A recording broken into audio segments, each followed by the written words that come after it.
Here we go. I got this. I got this. I can tell Bobby she's our kind of people already because she's all over the place. Oh man. How could somebody think so succinctly about markets and just be like, One second. give the appearance of being all over the place right now? It's fine with us.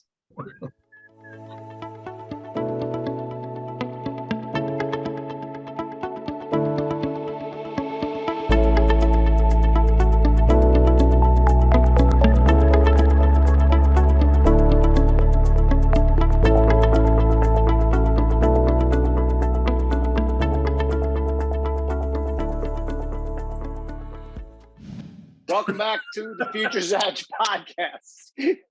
I'm starting whether you guys like it or not. Yeah. I'm Jim Uriel. As always, Bob Iacchino, the co-host, brains behind the operation, executive producer. And we have a special treat today. Emma Muhleman, investment analyst, portfolio manager, all-around knowledgeable person. But Bobby, do we want to show something first before we brought Emma in or no? Do we have a little something or no? I'd like to get your reaction to something of like kind of ambushing you with this, but I'm going to do it anyway.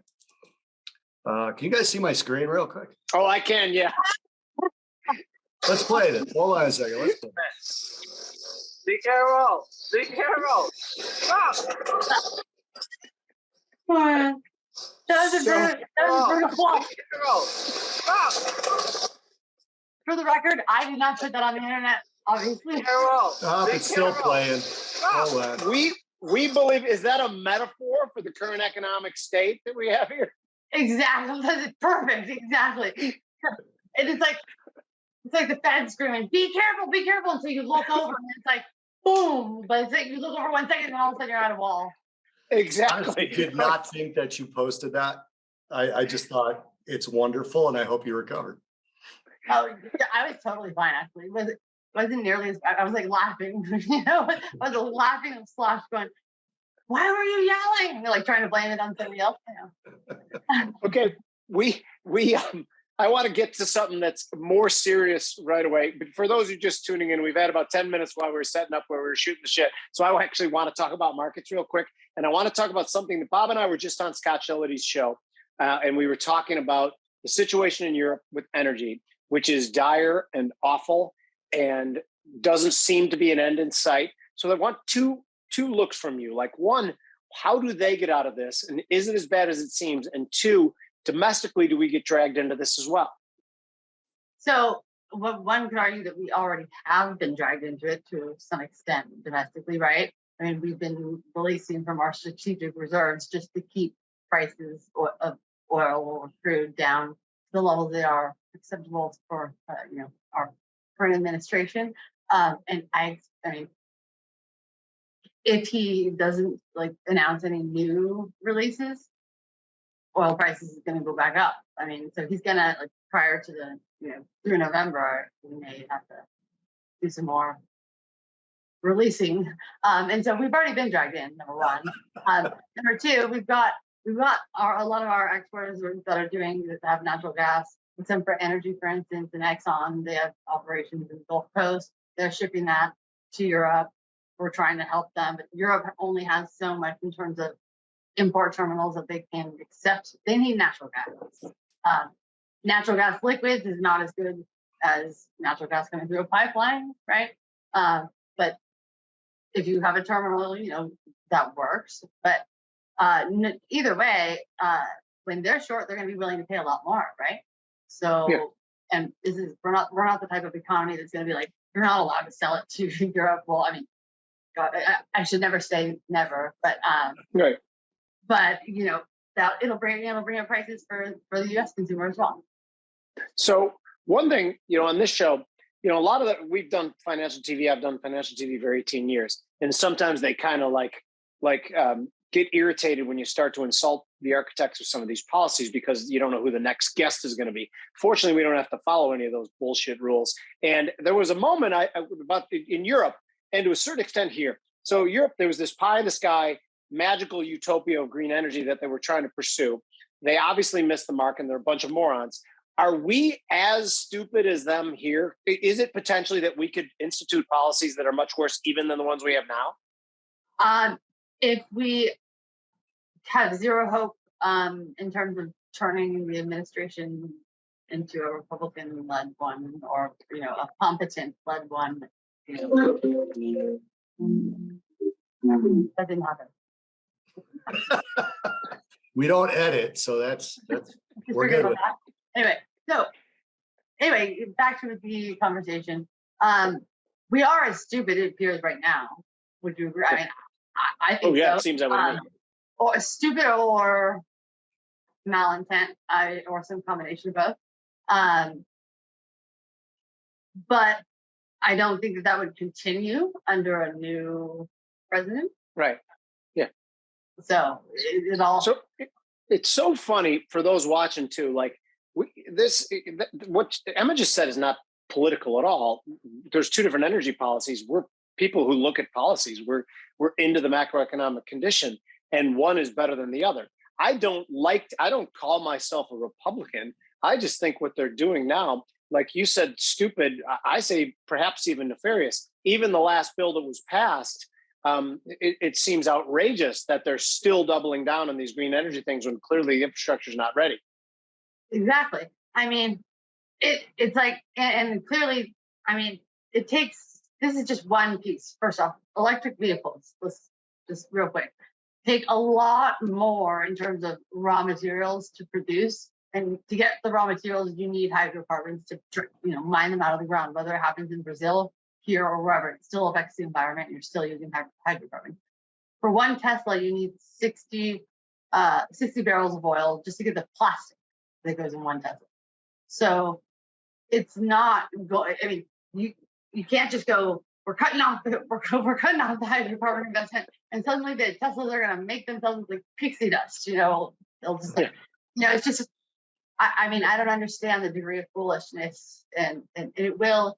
I mean, if I was sitting in the president's shoes, and I was a calculating person, which I'm not, but I was going, okay, I want to keep my job. Like, when will this come back around and really show its teeth? I'd be getting nervous. It's pretty nervous, but I mean, I don't know to what extent he's actually thinking or involved. Right. So you mentioned crude. And you mentioned the SPR, which to me, it's just insulting to us to be releasing the SPR right now prior to the election, trying so hard to keep oil prices down, to paper over mistakes that they've made. Do you see oil rallying into the end of the year? And do you see a 110 handle on it? What do you got? I see the very good possibility that it has a 110 handle on it, as long as we can keep politicians out of our oil resource. Bobby, what do you got? Yeah, so Emma, thanks again for being here. So my question goes right back to energy as well.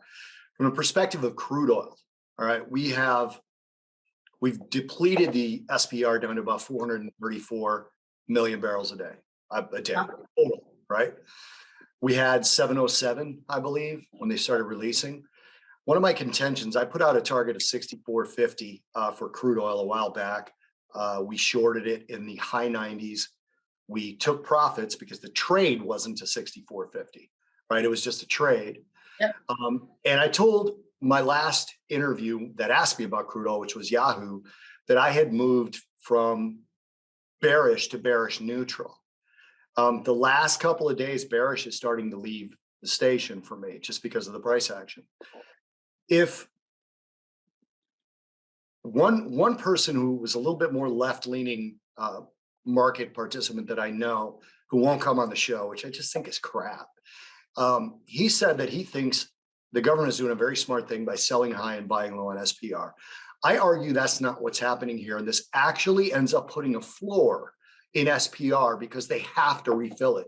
They're using something, in my opinion, for political purposes rather than an emergency, which we know sometimes in the Middle East, there's emergencies.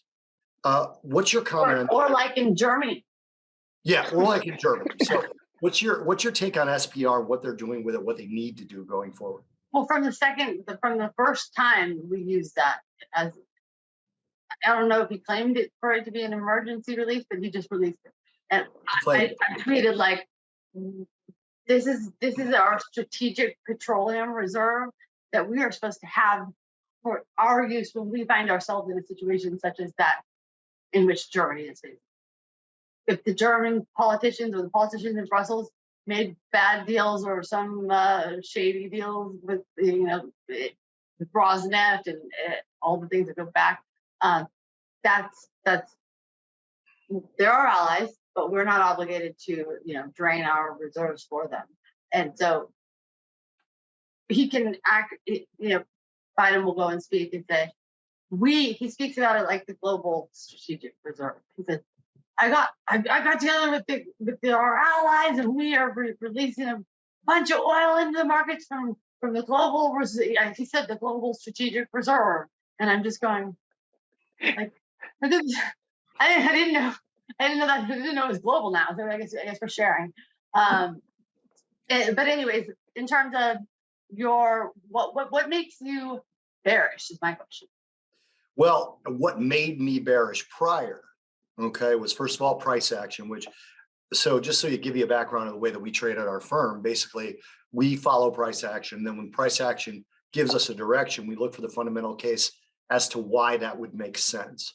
For me, the spike up to 130.40 that we got in WTI and the subsequent fall from there, Russian oil was still on the market. It just wasn't coming here. It's a global market for crude oil, right? So not much Russian oil came off the market, which was the spike to 130. Yeah. So go ahead. No, please jump in. I expected a lot more to come off the market than actually did.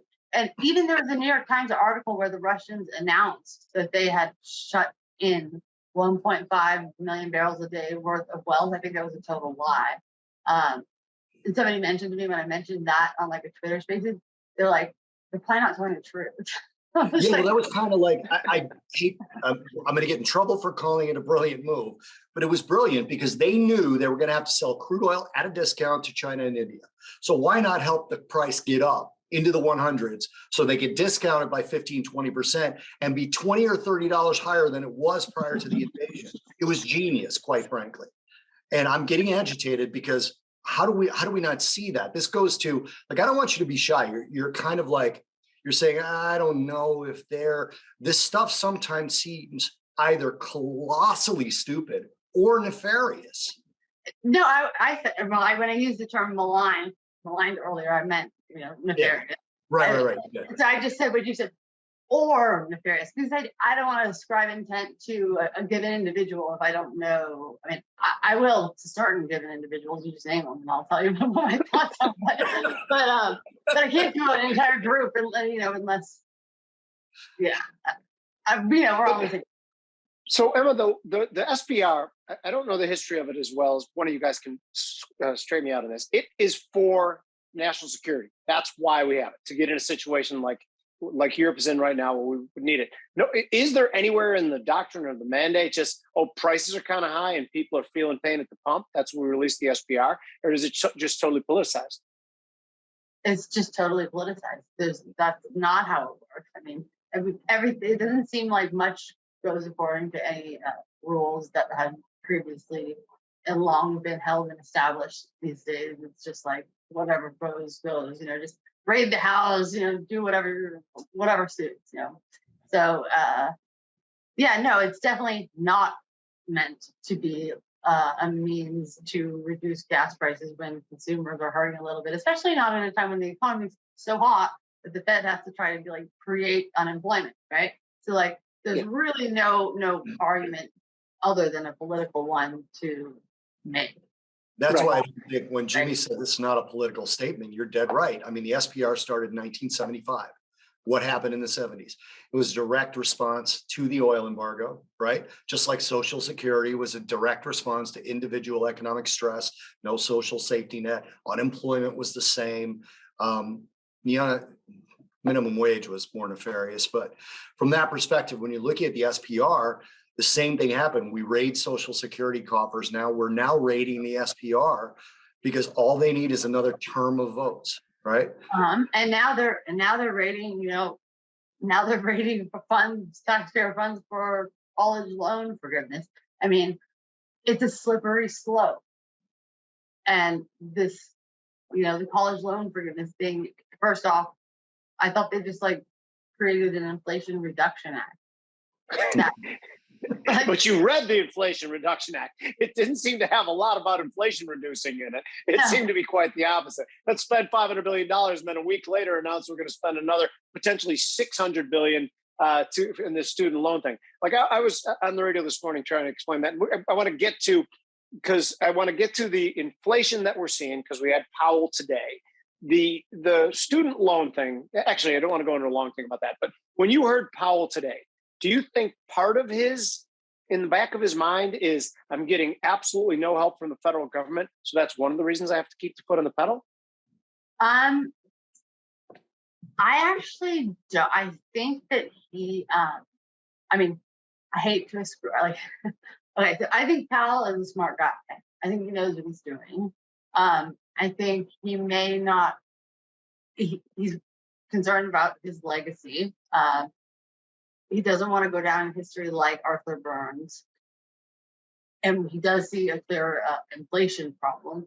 But I also think, he may also have other incentives that make him want to. He may not love the policies that he's seeing from the federal government, and he may not. And he's already got his term sealed now, so it's like, well, let's just put the pedal to the metal and see what happens. So tell me this. You just said Powell's a smart guy, and I actually think Powell's somewhat of a smart guy too, although I think he's made either tremendous mistakes or did so for political reasons. But we're talking about a guy who, since CPI first printed over 5, continued to buy mortgage-backed securities to the tune of $240 billion, despite the fact that CPI was already hot and the housing market was obviously already hot, and he still did that. Why the hell did he do that? Can we balance it and say that he's a smart guy after that? I think we can, because I think it's driven by political motives. Like, he had done that trading stuff that he shouldn't have been doing in his own account, and Joe Manchin was holding that over his head. And I actually think it was kind of a brilliant move. If I was a Republican strategist per se, I don't consider myself one or the other. I just look at what makes sense, right? But this is what this looked like. When Joe Manchin was holding it over his head, basically like that confirmation, it was like Powell was in a position where, and Joe Biden seems to not understand that, like, being a super hawk may not be so great for him being reelected. Like, he put that mandate out there on Powell. He went out there and gave a speech that this guy's going to reduce inflation for you guys. He's going to fix it. He gave a speech about that, and like literally named Powell. He's going to fix it for you. So I felt like all the way up, he was reluctant to hit the gas hard all the way up until that confirmation was secured, and it was virtually secured before that, but not officially. And once it was officially secured, he's doing what he thinks is right. Because if you look back at the reason why I don't think you can say he's not the guy, I think he's got more going on, a lot more than he lets on, is when you look back at the 2012 meeting minutes before he was Fed governor, the Fed chair, when he was a governor, he said, look, guys, he basically said, are you all crazy? We're blowing a fixed income duration bubble all the way across the curve. Like, this is like, he was the only person to say anything of the sort. And so it's like, it tells me that he knew exactly what they were doing.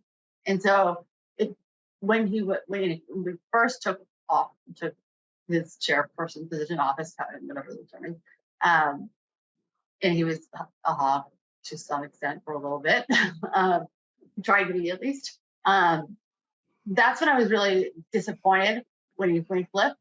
Powell did it, and it was just like, I thought when I saw the announcement, I don't know if you remember, they were sitting at the Economic Club in New York, and he was sitting next to Yellen and Bernanke when he announced that, oh, never mind, we're not going to be we're doing no more tightening, and we're going to start cutting. And I was watching him with like such disillusionment. Like, I was like, did somebody take his kids? Like what? What happened to this guy? Like literally, this is what it seemed like to me. I was like, who is this person? I mean, it was bizarre. I mean, okay, but we've both established that he's completely political. Okay, but we have a presidential election. I mean, a midterm elections in a month and a half now, and he still keeps saying he reiterated today that there will be no pivot, there will be no neutrality. We're going hard. What if he cracks the stock market, 6-7% in the next 2 weeks? Then do you expect a pivot into the election? So that if it were just Powell's decision, no. But I don't think it would just be Powell's decision. If we're honest, let's be honest. They ain't independent. I mean, I'll just say it as it is. I mean, Okay, it's supposed to be independent, but they're not. sure, of course. So now the inflation thing. So we saw the 0 month over month. We still, what was it, 8.5? But we saw the PCE stuff come in today a little bit lower than expected. We talked about crude oil and natural gas, and I don't think they're going lower anytime soon. But do you expect? We didn't have it at the housing market either, by the way. Do you believe that inflation is moderating significantly right now? No, to be honest. I mean, no. There's a lot of things beyond just gas. And if you look at shelter, that's the lag effect. It's going to come in, and you're going to see. I mean, in Manhattan, rent prices are the highest they've been since like 1950 years. Average rent for a 1 bedroom in Manhattan, that includes like Harlem, is $5,500 a month. I mean, can you imagine? Yeah, it's crazy. Yeah. And so those resetting leases haven't, a lot of them wouldn't have made their way into those numbers yet. And then you've got real problems in the agricultural sector with fertilizer shortages, and some that seem like, you've got China withholding phosphates. And so I wouldn't rely on like getting it there. So makes food costs go up. And then we've got refinery capacity at full. We only have so much refinery capacity, right? And we're running at basically full load. So the most diesel we can get is what we're getting. And so the diesel that's demanded by the truckers to drive goods all around the country and deliver them it's not going away, but it's going to be put ultimately into the cost of that good sold. And jet fuel as well. So I have another question before, Bobby, I'll yield to you. So one thing, a theory of mine that nobody seems to agree with at all, but hopefully maybe you will too. Over the last 30 years, we tried to get inflation. We couldn't, particularly consumer inflation too. And I've always thought, and technology has always been deflationary. I think the increase in information technology over the last 25 to 30 years was extremely deflationary. Like, just for one example of it, Amazon, if you're going to go buy a TV, you're not going to pay $5 more for the TV because you're going to shop it in front of 30 different places on Amazon, where everything was local 50 years ago. Those things are still in place. Once we can take care of supply issues, particularly in food and in energy, won't those things resume their place in the deflationary world, or no? I think we're going to see deglobalization to a large degree. So when you don't have cheap labor and you have expensive unions and not enough people, hopefully immigration will solve some of that problem. We'll have to find sensible policies for that. Bring workers in, because people want to come here and they want to work and they want the opportunity. And so I don't want to go taking political stances anywhere, but I think that there's a place for us to take some immigrants, and we don't have enough workers. Everywhere I look, we're hiring. Like, they can't get enough workers. I can't. I get worried. Like, I'm not going to be able to get food anymore. Like, from not only from restaurants but from McDonald's. So I think because of this whole deglobalization trend, once that's all settled out, and we have some localized, like, between Mexico and the United States, Canada, and then maybe we bring some things in from, Japan. But where we have a lot of it brought back, then I think, yeah, we're going to end up back on that same deflationary trend because that's what our demographics and our debt dictates. Good. So before I pass to Bobby too, I want to ask you that because of the labor thing you mentioned too, I'm curious if you would be willing to take a few hostess shifts and waitress shifts at my restaurant, Branson Palatine. I know, actually, just think about that. Bobby, you got another question. That was the typical plug for his restaurant. Where is that restaurant? In Palatine, Illinois, which is 30 miles out northwest of the city. 650 miles west of the city, something like that. No, so my question goes to interest rates in the dollar. So we obviously have the 2s, 10s inversion. What's it been, 100 years now that thing's been inverted? Do you think the depth of the inversion matters, number one? And do you think we get any inflation relief from the strong dollar? I mean, we heard rumors today about the ECB considering 75 basis points. We saw the euro spike on that, and then Powell spoke, and the euro basically went slightly negative before the close. So you see any relief from the dollar strength in terms of inflation? And where do you come in on that? Yeah, I mean, dollar strength should relieve inflation to some extent, as long as Europe doesn't just increase its prices, proportionately. But they do have to compete with like Japan and China. So the dollar strength also does tend to like make a lot of things break elsewhere, where supply issues could come to just play countries that can't pay their debt. You've got Pakistan problems, you've got Sri Lanka. The dollar is being a thing that everyone needs but doesn't earn, so they must borrow, and then they end up, and when the dollar gets really strong, especially in periods like this where it just keeps pushing and pushing, kind of can take it out. So that's really interesting. You bring something up that I hadn't thought about, Jimmy. We should ask Amelia Bordeaux about this at Exante. The EU has inflation somewhere around 8.5%, I believe. You look at CPI. The UK is double digit, going higher. I wonder what the ratio is, dollar strength to prices being higher in the first place. Because obviously, if the dollar is strong, overseas goods are cheaper. But if the price is rising at levels, basically historically high levels, I don't know what that equation looks like.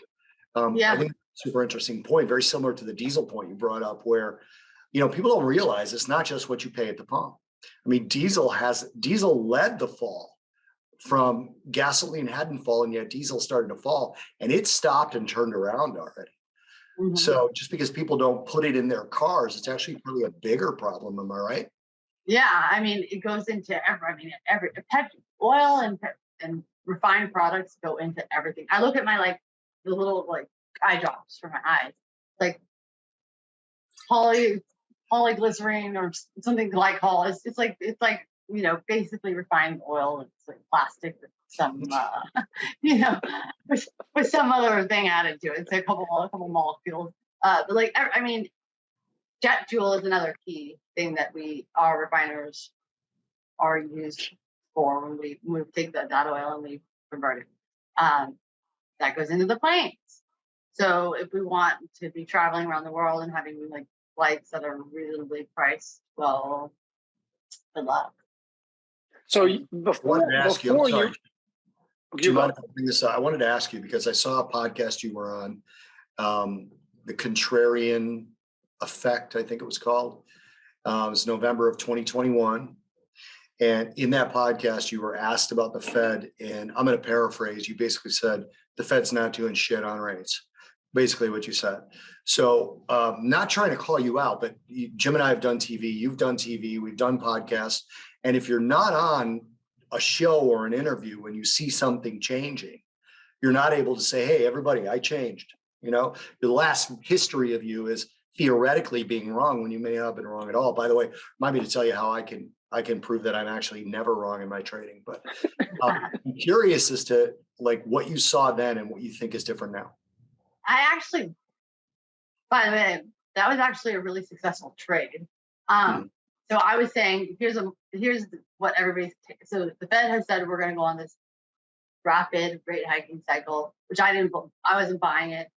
They did. Turns out they eventually did it, but they didn't do it as quick as they were acting like they were going to do it. But my point wasn't really to any of that. It was more to, he said, Westernmost contrarian. Rick, and which ones are I most? believe you talked about Eurodollar futures, right? I did. Yeah. Yeah. And so it was Eurodollar. It was a Eurodollar futures play. So here's the thing. So everybody just went, oh, the Fed's going to go raise rates, so it makes 0 sense to own any Treasury bonds with any duration or anything. And like, so if you looked at the commitment of traders reports, you would see that like everybody was on completely one side of the boat just because the Fed said so. So I was like, well, there comes a point where, you know, maybe you guys are like overpricing and missing too quickly. And so they were. And I actually got reached out to by Paul Tudor Jones's CFO. So he's worked for him for years or whatever. He wanted, it was after I wrote about that on LinkedIn actually beforehand. Like it was a successful trade for maybe a month. And he asked why I would say that, like, and he said, maybe I'm missing something. I'm just thinking about it too simply. And the answer was like, yeah, you're thinking about it too simply, but he's like, can you go more? And so I wrote along. And then he called me. And he called me after, like a week after. He goes, literally there were traders crying because they didn't see this and they just jumped on did what everybody else was doing. And I just wanted to thank you because you made me think. And then I repositioned my trade. So that one actually worked out well. At that time though, I still did not believe, I had lost all faith in Mr. Jerome Powell. Was hope because I actually wanted him to stick with it in 2018. Like despite, you know, markets can fall apart. They actually need to fall apart every so often. That's how a cycle works, and that's how anything is gonna like actually turn out better in the end. We must go through these cycles of getting rid of the waste and, you know, letting things improve. But if you just keeping the zombies around and pushing things down roads, you're never gonna, and it's gonna become a complete and utter disaster. And that's kind of where we're going. And I don't know that it's even something that we can get out. So you just mentioned something about markets needing to correct, we'll say, needing to trim the hedges, need to be disrupted, and then they can gain a greater footing. So now let's look at the stock market real quick. Obviously everything fundamentally changed at the beginning of this year. The stock market had to get used to a new rate environment. We all have to get used to a new rate environment. But to me, I always thought the big plunge lower, and I go back to the real estate market in 2007 and different stock market pullbacks, is that it was based on market position as well. People not respecting risk and people building up these big, huge positions. We've been 8 months of a correcting stock market. The VIX has been relatively high the entire time. Do we have the fuel for a big, huge push lower? Is there still market positioning that might be caught off sides? Oh, absolutely. I mean, there are so many mutual fund managers that are just, so since we have this super strong job market, those dollars that just go into 401ks, they just keep going. And they end up in long only fund managers' hands that can't hold cash, or like maximum 5%. Really just kind of like benchmark covers. And they end up in the equity market. So, I mean, you even see like older, like the more productive workers, you know, getting closer to retirement age, but they're also the most skilled, making the most money, putting the most away. They've been like convinced out of bond funds and into like, I mean, the proportion is not like it used to be where they were like, taught to be like, okay, you need to have, because if you're going to retire soon, you're going to need this fixed income stream. And we're not, now we look at fixed income for the capital gain. And, you know, there was no fixed income stream, right? Yeah. So that there's plenty of selling that could occur. I mean, the thing is, if these people are still employed, and what catalyzes that is the question then. And then I would say, well, let's suppose that, and nobody likes to talk about, everybody forgets, like, you talked about it, so you're like first one I heard really bring it up. But hello, the balance sheet. Like there's more to it than rates. And September 1, we're doubling the pace of tightening, correct? To 90 billion a month. And monetary policy works with long or variable lag. I don't know how long or variable those lags are, but in the last week alone, you saw mortgage rates jump from like 5.17 to 5.55. My number at 517 might be totally wrong, so just correct me if that's the case. Or No, I think it's about right yeah, for our purposes. Yeah. in a week, and that was on the back of the Treasury, the 10-year, just with the 10-year move higher, I guess. That's what somebody was attributing to. I don't know if it has anything to do with that or if it had to do with what the Fed's doing in the background. But what I do notice is that like people seem to have forgotten. Like we're about to go into the same autopilot thing that he was doing in 2018, but like 4 times, like on steroids, 4 times as high, while also doing much more aggressive rate hikes. He did like all of like 225 basis point hikes, or was there more than that? Maybe I'm not giving him enough credit. I was pissed in 2018, but it was not very many before they collectively, however you want to put it, twisted, pivoted. So Sure. So, but okay, so you mentioned the quantitative tightening and you mentioned mortgage rates going up huge. And obviously it seems to me that something's changed dramatically in the housing market and things are heading lower. We've seen, I don't want to get into all the different statistics that we've seen in the last couple of months, but let's just say the housing market's going lower.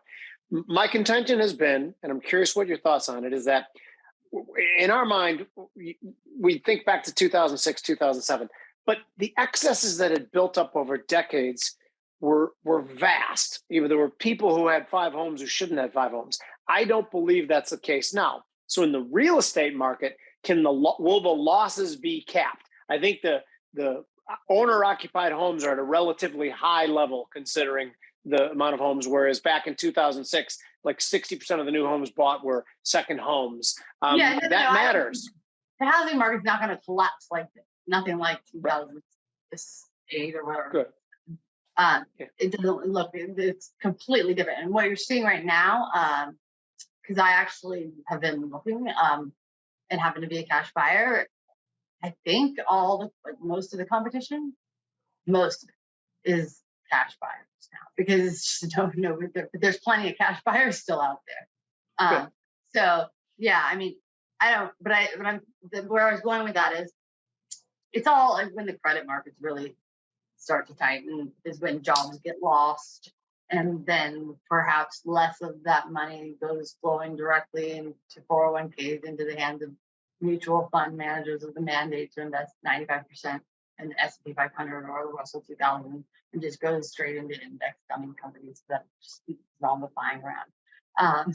So that's kind of what I would think would be more of the trigger. And so how long does it take to get there? That's the question. That's a big question. What we had credit spreads widened a bunch, but now they've like come way back in. So I think they've got a lot of widening to go before. I mean, they've come back in with oil coming back down. I think if you look at the structural case for oil, and that's what I like to talk about because I can't really tell you if Joe Biden's going to go to like beg MBS for forgiveness and like, I don't know, get on. I don't know what he'll do, but to get whatever he needs done. But anyway, I don't want to speculate on that little short-term things that he could do. But structurally speaking, it's an undersupplied market to the point where we don't even have the ability to like fix that capacity shortage for the next 20, 30 years. Yeah. Mike Wirth, the CEO of Chevron, said a couple months ago that there will never be another refinery built in this country again. The regulatory framework is just much too steep. Correct? Yeah, and it's tragic, but and I don't know how this is all going to come together. Like until I guess hopefully the regulatory framework will change. Yeah. right? Bobby, what do you got? People get hit in the I mean, face. refineries have a 10-year ROI curve, right? I mean, before they're profitable to their investors. It takes 10 years to build a refinery to start producing, and then it can produce for over 50 years, but it takes 10 years to build it. So well, we got to get building, and that's not happening. So I mean, it's going to be tough. I don't know where we're gonna. I don't know if you guys have any idea. You might rectify that situation. So I'd like to get you on what you think about just a real simple question about the June lows in equities. Jim and I have a running sort of argument about pivot versus no pivot. I've given in, even though I think pivot is a completely wrong word. I've given in that everyone else is using that. I don't know what a pivot looks like. I thought Esther George's comments were interesting at the start of Jackson Hole, where she said, I can't believe we're talking about 50 or 75 with one of those two being dovish. I thought that was a phenomenal comment. Yeah. She also, by the way, at a side note, she seemed much more forthcoming than she's been in the past. I think because she's retiring in January. Go ahead. Yeah, when I watched her talk, I read that as they were going to keep going hawkish. I did too. So when I saw that and she was talking about, look, I'm on board for 50, she explained why she dissented, Jimmy, on your first 75 basis point hike in June. She basically said, I didn't think we should shift policy so quickly. That would be a pivot.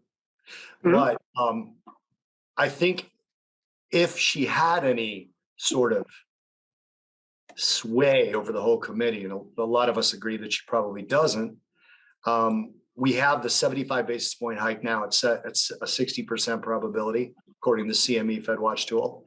But they're still pricing in rate cuts for late 2023, early 2024, which I just think they pushed them back. You saw though after today.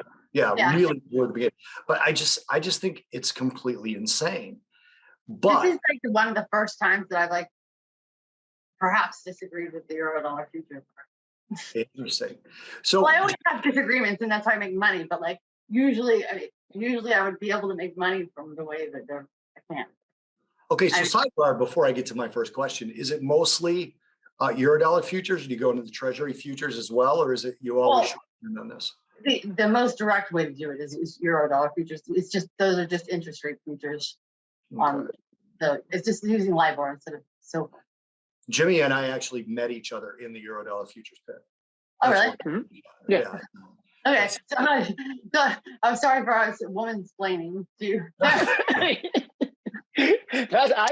think that's very refreshing. How dare you? A feminist. I like to be explained to. Really offended by.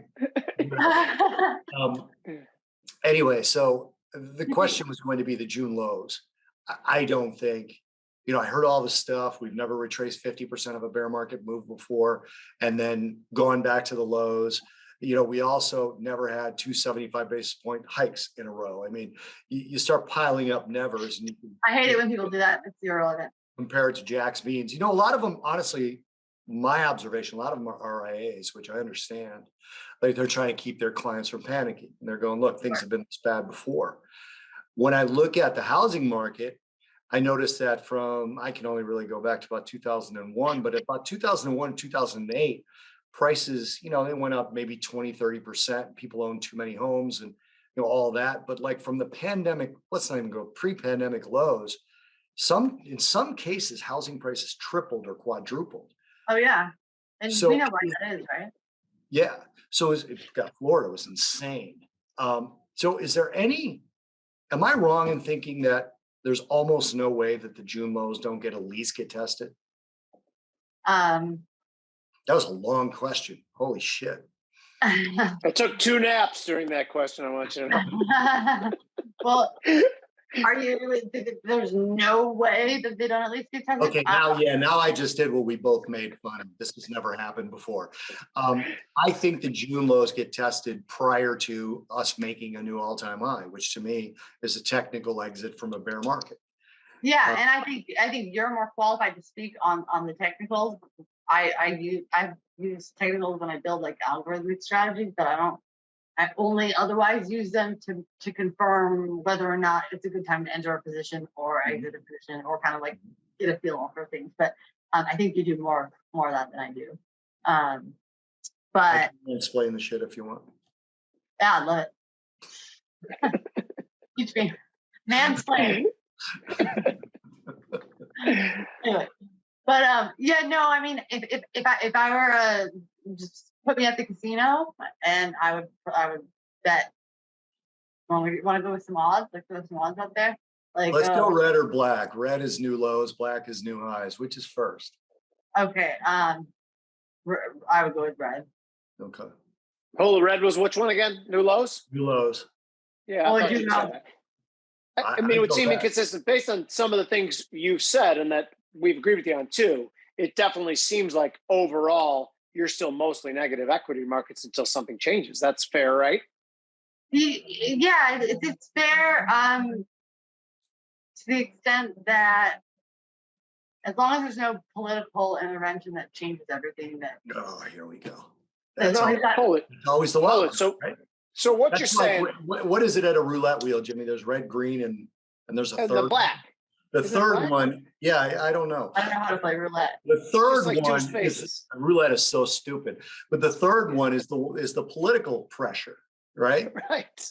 Yeah. So what we're saying, let's get it out of the open here. What you're saying is if there's a beatdown in the November elections that's just like something that's historic, that perhaps there'll be a pivot in some of the policy that you think could be dragging us down. And perhaps then equity markets could feel a little more enthusiastic. Oh, I think you would see an enthusiastic response immediately. I don't know much about how internal U.S. politics work, like when deadlines, when we know what has finally happened, like when everybody finally knows, like they run the House, they run the Senate, it's all known. But at that point, I think if what you just described happened, you would see a strong move to the upside. I do. I believe that too. And again, I reiterate this again. We're not supposed to be a political show. This is about policy. And right now, there's been a divergence of policies. The market seem, and again, I don't care. I can make market money either way. And the Democrats have made me crap tons of money. But if we want this to work out and get us back on track from an energy policy standpoint, it seems like that's what we need right now is just a beatdown. Because once I got too cocky. Yep. And you know what?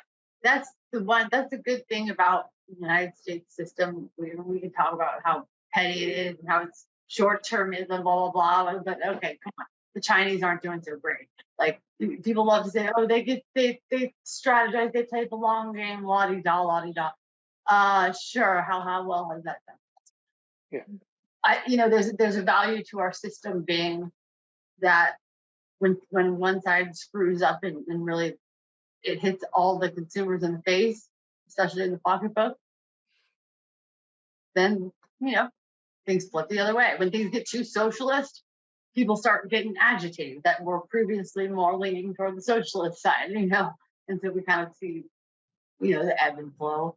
And hopefully, these checks and balances stay in place. Yeah, no, and I like that. That's what it's supposed to be. You go. Yeah, I was going to give us a little bit of credit for the politics side of it. I mean, one party is in charge right now. So when we see something that affects the markets in a negative way, we talk about it. I haven't seen anything that affect the market in a positive way yet. If they did something, we would talk about it. If they got to the point where, I mean, sidetracking a little bit, one of my biggest fears is that Jerome Powell pivots, right? Is that they stop. That's one of my biggest fears because we're about to see Germany in a recession. Well, Germany's probably already in a recession. We're about to see the EU in a recession, the UK in a recession. Both are virtually guaranteed with double-digit inflation, virtually guaranteed due to the energy crisis. When I look back, recessions aren't really bad for stock markets, right? I mean, during the recession, 46% of the time stock markets rallied during the recession. 84%, they were higher a year after a recession ended. So who cares, right? We get a recession, so what? You just wait and you buy. The only time it didn't work is when there was inflation present. So it's my biggest fear is that he actually takes this political pressure, which I think the three of us agree will likely come to bear sometime around the midterms, and he bends to it. And see that what I was suggesting when I was kind of being really coy, and you guys probably didn't get what the heck I was even alluding to, because I was like, Yeah, we don't get coy very well. Just hit us with a hammer. This in the face.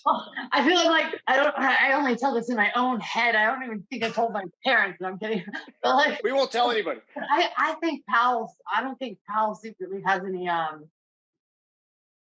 don't think he's like super fond of the Biden administration or the progressives wing. And so if I'm him, I mean, I'm not worried. I'll have plenty of job offers when I get out of here. Like, Yeah. not worried about pleasing him. And so I kind of think that I'm the optimist on your side. What you worry about, I'm more of the optimist there, and I would be very worried if that were to happen. You know. So you don't think that he liked? What? I was just say you don't think that he liked having Lyle Brainerd dangled by them saying if you don't create social justice and diversity and whatever the bullshit stuff that is, you don't think he liked that as a businessman? Amazing, right? I know who would love it. Right. Two of the most ridiculous things when they had the meeting between Treasury Secretary Yellen and President Biden, and closed door meeting. Why are you meeting with the Fed right now? And all of a sudden, they basically turned hawkish right after that. I've said this before, and I might be nuts, but I think Jerome Powell, after that meeting, they were like, "Look, we're going to blame inflation on you." So there you go. So he said, "Fine. You want me to fight it? I'll fight it." Because he'd already been approved, right? He'd been renominated and approved. And I think he's a tough guy about it. I think he went back and said, "Oh, they want us. I'm fighting inflation." And I like it. I like it. I get to see the old Jerome Powell. I can see it. I can see it in his voice. I can see it in his confidence when he talks. And so, I hope he sticks with it. I mean, I also heard, and you guys have interviewed him recently, Jim Bianco, through the little, we all have our little echo chamber. So I'm sure maybe you heard from him, but he suggested that they said that Powell, we either get this inflation thing under control, or we're going to slap price control all over the place. Like, we're going to really hurt this economy. And he was like, "No, like, don't do that." Because that'll be a real catastrophe. So, but like, I mean, that would be one way to say, like, I guess a roundabout way of saying fix inflation order on you. Let's get to the trades. Sure. You're going to stay on him? Were you staying on him? Okay, good. Because I need help. Right in your wheelhouse. Right, because I'm going to talk about 10-year yields going higher again. And I've been making money on this trade. I've been in this trade for several weeks, and I still don't have a good fundamental reason for why yields are going higher, despite the fact that I'm long yields. In futures world now, there's contracts that you buy when yields go up, the micro yield contract. So opposite of what we're all used to trading. So I'm in it again. I'm already in it from 295 10-year yields. Right now, I think if it trades 3.06 in 10-year yields, that's a spot to buy again. And I believe a trip up to 345 again, which was kind of near those highs from a couple months ago, with a stop placed below 287. If this trade comes out, you make 390 on the upside. If you get stopped out, it makes $1.70. I mean, it loses $1.70. So my question to you is this, and I know why I'm in it. The technicals led me to this. Bobby and I always kind of talk about ourselves, and his might be a little different than mine, but I'm like 65% technical, the remainder fundamental. And I just use fundamental to kind of try to talk myself out of the technical trade. And if I can't do it, I don't. I don't know why I think yields are rising. They are rising, and I'm long them. Do you got a fundamental reason that you could say? I mean, I have a fundamental reason that I'd say again, I would be on the other side of that trade, because you're talking long yields, not the short end. Yeah. And if we believe Powell is going to be, stronger, more hawkish, and keep going, and the balance sheet reduction is going to double right now, as financial conditions might start to dry up, and then equity markets may start to fall apart, especially overseas. You're going to see money coming into the United States. So you think my trade's a crap trade, is what you're telling me, right? I mean, I would take the other side. Yeah, I mean, no, that's fine. By the way, I'm fine with that. I don't know. Yeah. I'm a bit terrible with technical, so you may be right. I mean, I haven't been watching them like you have, so. Oh no, and And maybe we're on different time frames too. By the way, I like someone telling me that it's a crap trade. Then I like to decide if I like to try to be talked out of it. So don't ever think I got a thick skin. Bobby, what do you think of it? I don't hate the trade. I hate the entry. The high settlement for the 10-year on yield is 311 on August 24th. Prior to that, you go all the way back to like June 14th, where you had a higher settlement than that. So you think I need to take out that settlement? Yeah, I'd like to see it taken out because then you still got a ton of room to 345, right? You could also tighten your stop up because I think if you get up through 311 on a settlement basis on the yield, then you're going to be like 299, 3% is going to be your sort of area where it collapses back down. Okay, and I like that. But one of the reasons, like Emma, this is a technical analysis thing too that I will gladly mansplain to you to make up for the fact when you were womansplaining your dollars. But so the 3% level seems to be a huge psychological thing. And sometime I'll look at a trade and start off by knowing where my stop's going to be, that 289 level. And it just seems like we're holding so nicely above 3% and fighting, that's one of the reasons I plan on putting this trade on. Does that make some sense to you from a psychological level? Yeah, it makes some sense on a psychological level. But if I think that, what the Fed's going to do is going to go on like overdrive and do what it's been doing, but a lot harsher, then a safety trade is not going to be the Japanese yen. It would be like the long end of the U.S. Treasury curve. And so that's why that would be my big concern is how do I cover that? How do I make sure I don't? No, and I just fine tuned my fundamental point, and I think is what it is that I think Powell talking tough today, all well and good. I think that toughness collapses within the next 6 weeks or so, and that's I guess the fundamentally reason I would buttress my trade with. But Bobby, you want to go in your gold trade? It'll be so interesting to see what happens. Right. Yeah, I don't know what buttress means, so let me go into my trade. I don't either. I just heard someone say it once and tried to sound smart. Yeah. You know what I got? I know what it means, but I watch a lot of Bloomberg. Isn't it like in construction? Tom drives me crazy with zeitgeist. Like he literally what is zeitgeist? Zeitgeist? It basically means the current news or so. The current sentiment. The current sentiment. The current. He actually used it in 2 sentences this morning. About through my. No, I'm keen on Bloomberg. Oh gosh. Another little aside, I've decided, and this happened on the trading floor the other day, where someone said ceteris paribus. And I've decided if I'm arguing with someone and they use Latin, I'm going to fight them from here on out because I don't think it's physically. I hope that's fair. Ceteris paribus at me all day long, and I'll be like, well, unfortunately, in the real world, everything else is in ceteris paribus. So you're already in ceteris paribus. I'm going to pound you. I just actually heard a great Latin phrase I wish I could recall. I know it translates into woe the loser, basically. It doesn't matter. So I actually sold gold toward the end of the close.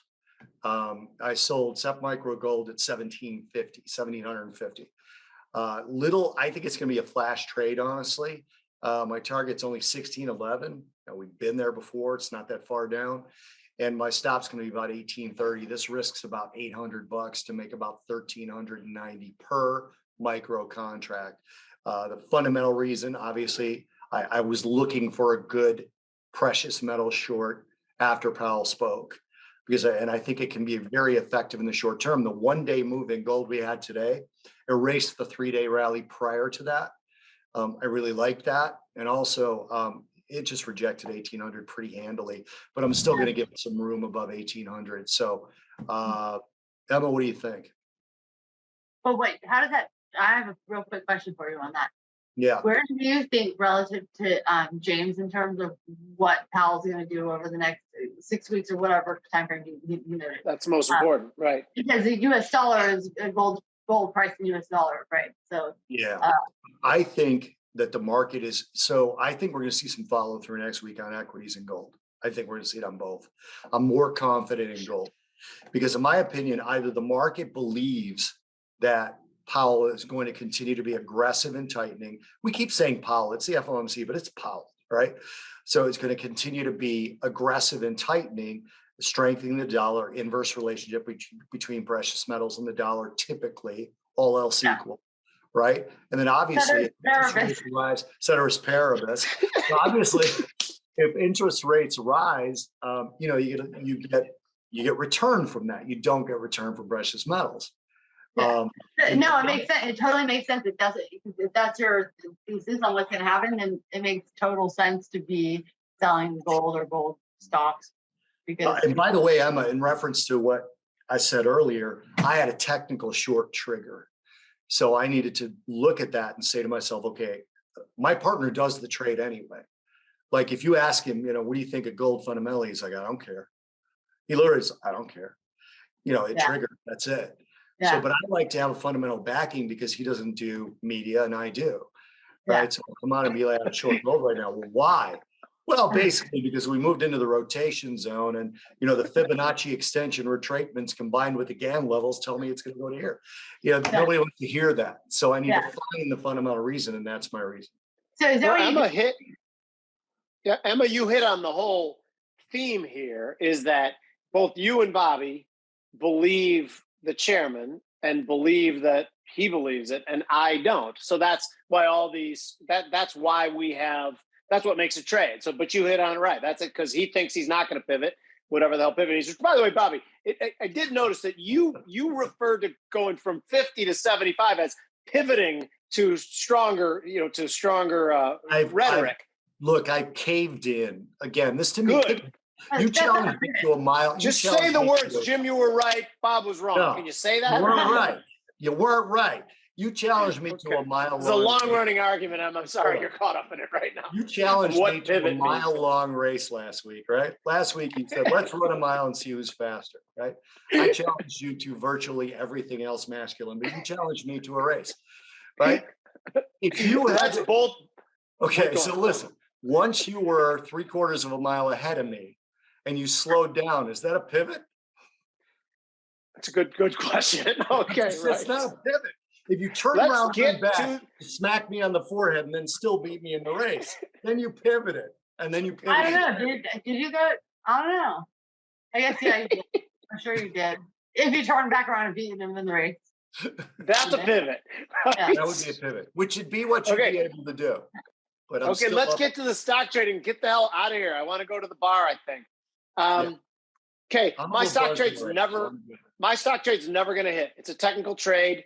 Sometimes, Emma, we talk about setting a level and stopping in. I don't know if you ever do that too. Like I wanted to see when I diagrammed this trade, equity S&Ps were trading at about 41.10. My stop in level, and now they've cratered like 60 ticks below that. My stop in level is 41.25. So a full 70 ticks above where we are right now to stop in for a long up to 42.05. My belief will be that the price will start to move if the market shifts to thinking I'm more right than you. And they certainly may not. I'm not saying I'm more right than you guys. But if that turns out to be the case, equity should rally and rally to that spot. At least the stop would then be at 40.70, which we're already below where the stop is right now. But if that trade made out using the micro S&P, it'd be $400 if you made your target on the upside, $275 if you got stopped out of your level. I guess to you, Emma, I would say from a fundamental standpoint, if it is 80 ticks above where we are right now, starting into next week, will that be a market realization or a market change of belief in the Fed's resolve? Do you think we need that to bounce, or could it just be a market position bounce? I think it should be a market position bounce. So just could be a trade. Yeah, I mean, it could just happen, but are you willing to hold it until your theory plays out? Because if you are, I'd be much more aggressive. I think I am. I probably won't actually do this trade because I'm long some, I believe the 41.50 calls, which will start to gain enough delta by then in the Monday or Tuesday. Right. Well, I am. Yeah. Yes. And I'm already am. So a lot of times on this show, we talk about trading the micros because that's what the retail people want to talk about. But oftentimes I'm not actually in the trade because I have an options trade that replicates that. Yeah.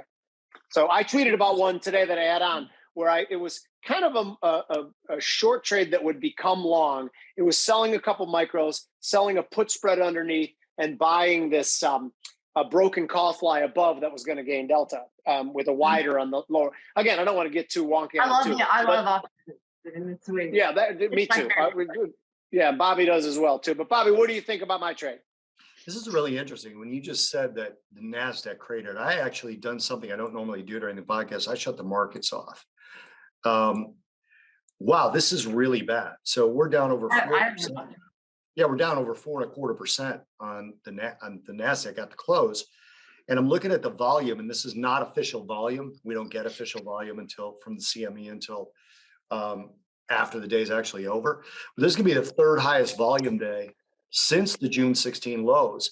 And this week for the NASDAQ is the worst week since the June 13 lows. And it's actually a worse week now in terms of percentage change on the week. So, yeah, I mean, at this point, I think, you created this trade earlier. It doesn't matter. I wouldn't put it on any longer at this point. By the time we get up to your entry point, you're going to have different levels for your targets. You're going to have different levels for your stop. Yeah. So I agree 100%. So this one just got away. We never got to the entry. So I'm forgetting about it right now in my head. Again, like I said, on this because obviously it's positions as well as exits. And Emma mentioned commitment to traders before. We'll find out a lot more then. But it's obviously exits as well as new positions to have this kind of volume. And again, I'm not seeing the official volume on what I'm looking at here. Yeah. You know what? It's interesting. Is a lot of times when there's a Fed event, markets do something the day of and then reverse it all and more the next.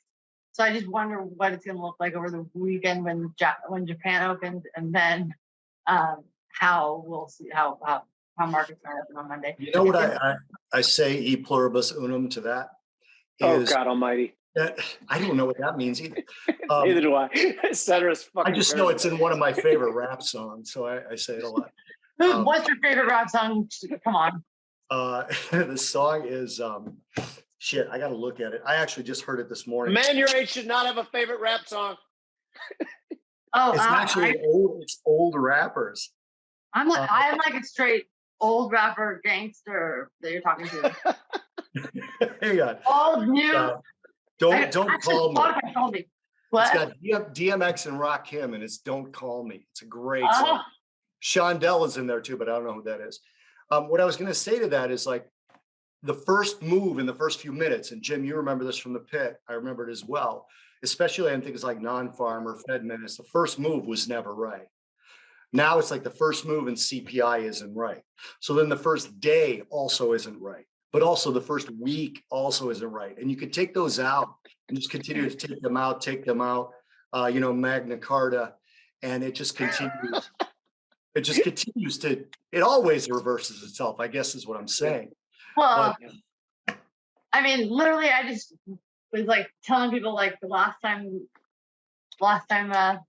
Powell spoke, I was like, the markets are going to crash. They're going to sell off tomorrow. Like, I was just like, I just had the balls to just come out and just say, fuck it. Like, I was just like, I'm going to say this. I'm sick of thinking it and not saying it and then having it happen. I don't know if you saw Emma's face when I was saying that, Jim, but she was just kind of like, he's an idiot. Listen to what I was trying to figure out. Finally, she's on to us. It took an hour. She knows we're idiots. Right? No, it's been fun. It's been fun. I don't want to hold you up from the far though. Are you in your hometown? Are you a New Yorker now? Yeah, you can call me a New Yorker now. Okay, and that's where you live. So good. Okay, yeah, cool. Yeah, and I own a property in Dallas, but in the Dallas area. But what brought you to Notre Dame? Just because it was a great school, or were you a Midwestern? So I grew up in San Diego. Oh, interesting. So I grew up in San Diego, and I took a test that all my peers were taking because they wanted to go to get into good schools and what have you. And I just wanted to see. I was like, I'm smart. Like, let's see what I get. You know what I mean? And so I took it for fun. I did well. And so Notre Dame and MIT sent me things in the mail saying, hey, congratulations on your score. Come to our school. And then in their particular programs.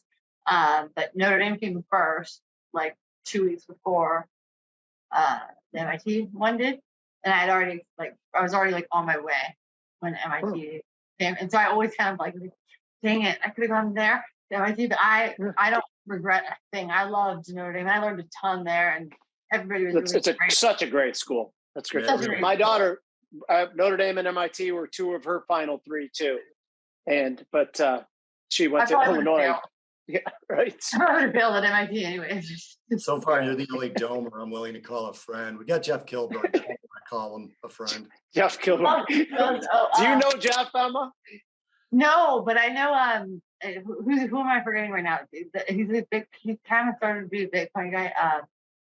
What is it? Morgan Creek. Asset management. Yeah. No, I just followed Julian. I have no idea. Julian who? What's that? No, I know. I've lost the thread. I lost. I'm out. But yeah, the guy, Mark Yusko. He's a drummer. He's pretty well recognized macro fund manager. So he manages Morgan Creek. I do know now. I do know who that is. I know the name for sure. I didn't know he was a Notre Dame guy too. That's interesting. Yeah, cool. He's a really good guy. He's a really good guy. He was a Bitcoin he went fanatical Bitcoin, but he did early on. He actually got me into the very expensive conference that what's his name puts on in San Diego. Well, he puts it on in different places each year, but he got me in for free anyway. It normally costs like $10,000. So wow. And then I went with him to an LA conference where he spoke at both, and he speaks at grants all the time at those awesome. conferences. I have a ticket for grants this year, but I don't think I'm going. You're not going and you have a ticket? Yeah, I don't think so. You want the ticket? You want the ticket? Yeah. Where is it? If you want it. It's in New York. Okay. Bob, are you coming with me to the New Orleans Investment Conference in October? If you want me to, sure. Oh, yeah. We'll talk about that more this week. Listen, Emma, thank you so much. It's been fun. Tell the people where they can find you on Twitter. Twitter, I'm at Emma CFA1. And my only complaint is that you don't tweet enough, because every time you do, I like the stuff you tweet. But yeah. So, I try not to spend too much time on. I try to keep that stuff. Understood. Yeah. All right. I'm gonna go. See you guys. Thank you very much. Talk to you soon. Okay. It's very nice talking to you. Yeah.